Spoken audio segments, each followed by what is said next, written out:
أعوذ بالله من الشيطان الرجيم بسم الله الرحمن الرحيم وإما ينزغنك من الشيطان نزغ فاستعذ بالله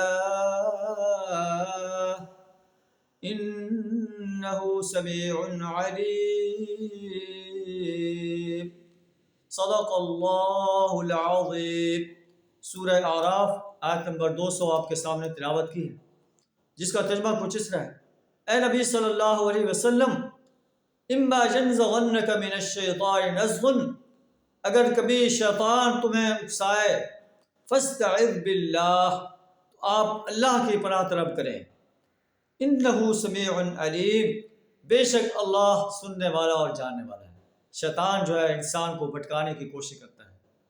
مکہ کے قریش آپ کو گالیاں دیتے تھے، آپ کو مجنون کہتے تھے، ساحر کہتے تھے، شاعر کہتے تھے، کاہن کہتے تھے۔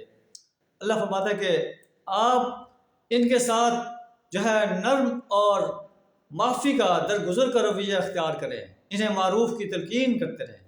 کبھی شیطان آپ کو اکسائے کہ آپ بھی ان کی جو ہے گالیوں کا جواب دیں، فاستعذ باللہ، آپ اللہ کی پناہ طلب کریں۔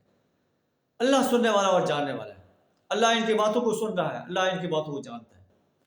بے شک وہ لوگ جو تقوی کی روش اختیار کرتے ہیں، اگر کبھی شیطان کے اثر سے کوئی برا خیال جو ہے انہیں چھو جائے، فوراً چوکنے ہو جاتے ہیں، فَإِذَا هُمْ مُبْصِرُونَ، اور انہیں صاف نظر آنے لگتا ہے کہ صحیح طریقہ کار کیا ہے۔ شیطان کی اکساہٹ سے ہر وقت انسان جو ہے اللہ کی پناہ طلب کرتا رہے۔ اللہ سبحانہ وتعالی ہمیں شیطان کے شر سے اپنی پناہ عطا فرمائے۔ وآخر دعوانا الحمد للہ رب العالمین۔